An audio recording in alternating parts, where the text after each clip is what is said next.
नमस्कार। उड़ान IAS academy के ई लर्निंग प्लेटफॉर्म पर मैं सुधीर वर्मा आप सभी का स्वागत करता हूं। ये वीडियो उसी श्रृंखला का भाग है जिसके अंतर्गत हमने प्रयास किया है कि छत्तीसगढ़ के सभी समसामयिक घटनाक्रम आप तक प्रश्नोत्तर के माध्यम से पहुंचाया जाए।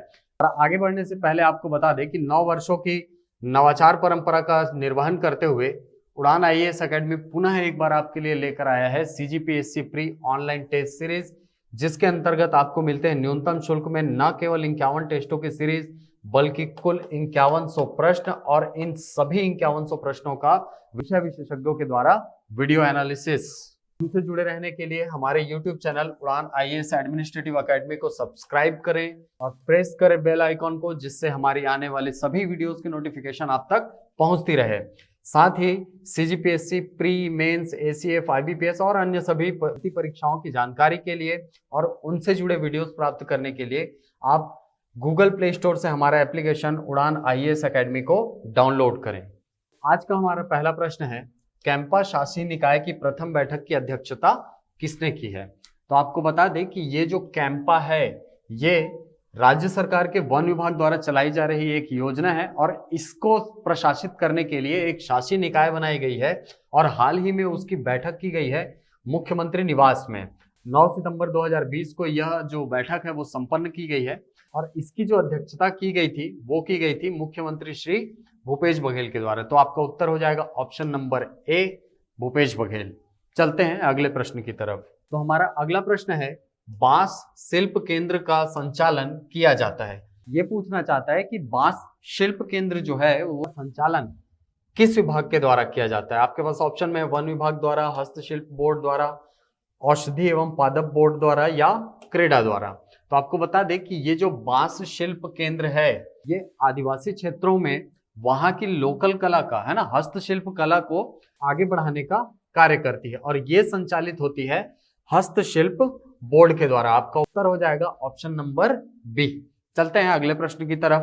तो हमारा अगला प्रश्न है, मुख्यमंत्री शिक्षा गौरव अलंकरण योजना के संबंध में सही तथ्यों का चयन करें। हमको सही तथ्य चयन करना है किसके संबंध में? मुख्यमंत्री शिक्षा गौरव अलंकरण योजना के अंतर्गत। तो इसमें पहला बिंदु है, यह योजना 2016 से संचालित है, सही है।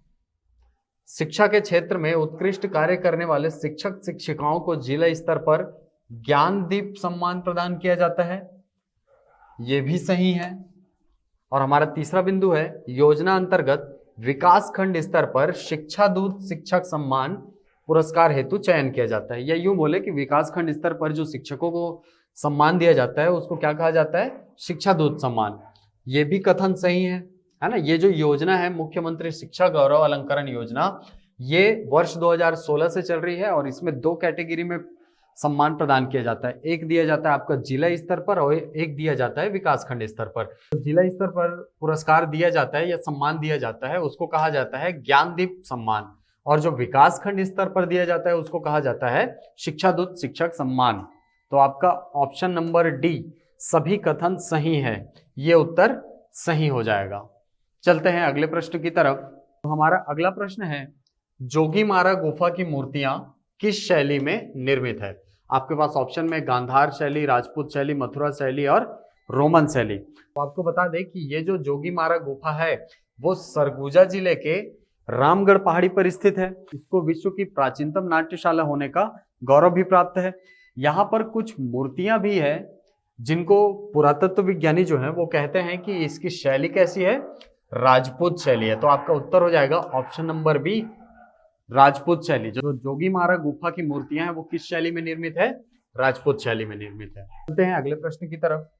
तो हमारा अगला प्रश्न है, शहरी क्षेत्र के निवासियों को वन भूमि अधिकार प्रदान करने वाला देश का प्रथम नगर निगम कौन सा है? ऑप्शन में है कोरबा, जगदलपुर, अंबिकापुर या रायपुर। तो आपको बता दें कि ये जो जगदलपुर नगर निगम है इसी ने सबसे पहली बार अभी पहल की है कि शहरी क्षेत्र के जो निवासी हैं है ना, इनको क्या दिया जाए? वन भूमि अधिकार पत्र प्रदान किया जाता है। ठीक है, हाल ही में ये योजना चली है और इसके द्वारा जो अनुसूचित जनजाति के लोग हैं या यूं बोले कि जो जंगल में रहने वाले लोग हैं उनको स्थायी निवास प्रदान करने के लिए और उनकी भूमि का अधिकार प्रदान करने के लिए ये वन भूमि अधिकार पत्र जो है वो जारी किया जा रहा है। चलते हैं अगले प्रश्न की तरफ। चलिए, तो हमारा अगला प्रश्न है, सही जोड़ी मिलाइए। आपको ये जो प्रसंस्करण केंद्र है ये किस स्थान पर स्थित है, इसको सही जोड़ी के रूप में मिलाना है। तो पहला है आपका कोदो कुटकी प्रसंस्करण। तो आपको बता दें कि कोदो कुटकी प्रसंस्करण जो है वो विज्ञान केंद्र कांकेर में स्थित है। तो आपके पहले का जो सही मैच है वो कहाँ है, ऑप्शन नंबर बी में। लाख प्रसंस्करण केंद्र कहाँ है, आपका लाख प्रसंस्करण केंद्र है नवागांव भावगीर में। ठीक है, तो आपका ये दूसरा जो है वो ऑप्शन नंबर सी से मैच कर रहा है।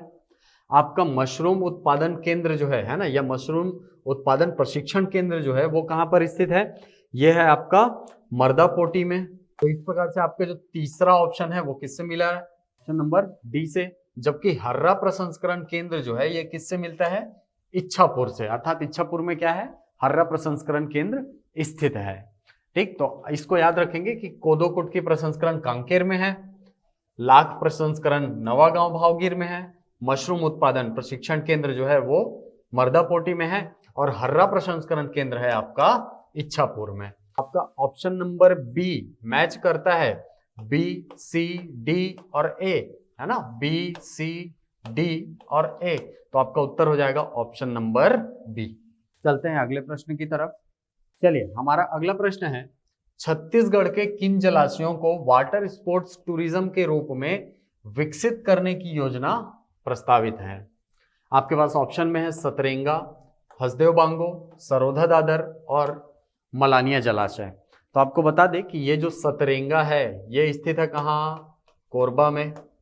हसदेव बांगो भी कहाँ है, कोरबा में है। सरोधा दादर कहाँ है आपका, ये है आपका कबीरधाम में। और आपका जो मलानिया जलाशय है ये स्थित है आपके गौरेला में। इन चारों जगहों को वाटर स्पोर्ट्स टूरिज्म के रूप में विकसित करने की योजना पास की गई है। तो आपका उत्तर हो जाएगा ऑप्शन नंबर डी। चलते हैं अगले प्रश्न की तरफ। तो हमारा अगला प्रश्न है, हाल ही में छत्तीसगढ़ की किस महिला को चैंपियन ऑफ चेंज पुरस्कार से पुरस्कृत किया गया है। आपको बता दें कि ये जो चैंपियन ऑफ चेंज पुरस्कार है ये दिया जाता है कुपोषण मुक्ति अभियान में योगदान के आधार पर। तो आपके पास ऑप्शन में है रेवती शर्मा, सेवती साहू, रेवती वैद और कुसुमलता नेताम। तो ये जो रेवती वैद जी हैं इनको प्रदान किया गया है चैंपियन ऑफ चेंज पुरस्कार, है ना। ये जो रेवती वैद हैं ये एक आंगनबाड़ी कार्यकर्ता हैं। इनके द्वारा कुपोषण को दूर करने के लिए निरंतर प्रयास किए गए हैं, जिसके तहत वो नियमित रूप से हितग्राहियों के घर घर जाकर क्या करती थी, सर्वे करती थी। और मातृवंदना योजना के तहत जो हितग्राही होते थे उनको भी लाभ पहुंचाने का कार्य जो है वो किसके द्वारा किया गया है, रेवती वैद के द्वारा किया गया है। और हाल ही में कुपोषण मुक्ति अभियान में बहुत उत्कृष्ट कार्य करने के लिए रेवती वैद जी को ये जो चैंपियन ऑफ चेंज अवार्ड है वो प्रदान किया जाएगा। तो याद रखिएगा इसको कि चैंपियन ऑफ चेंज अवार्ड किसको मिला, रेवती वैद जी को मिला है। चलते हैं अगले प्रश्न की तरफ। चलिए, तो हमारा अगला प्रश्न है, हाल ही में प्रारंभ की गई ई कोर्ट अधिकृत होगी राजस्व मामलों की सुनवाई के लिए, फौजदारी मामलों की सुनवाई के लिए, राजस्व और फौजदारी दोनों मामलों की सुनवाई के लिए, या उपरोक्त में से कोई नहीं।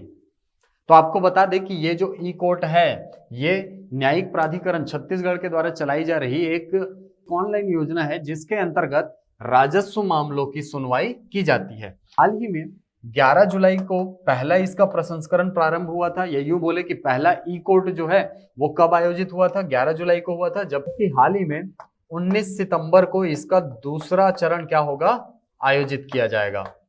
ठीक है, तो 11 जुलाई से प्रारंभ हुए, ये भी याद रखिएगा ई कोर्ट जो है वो छत्तीसगढ़ में, और 19 सितंबर को इसका दूसरा चरण प्रारंभ होगा।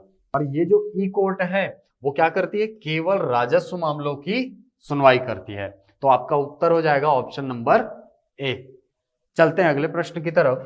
चलिए, तो हमारा अगला प्रश्न है, हाल ही में राज्य के कितने विकास खंडों में वनोपज प्रसंस्करण यूनिट की स्थापना की घोषणा की गई है।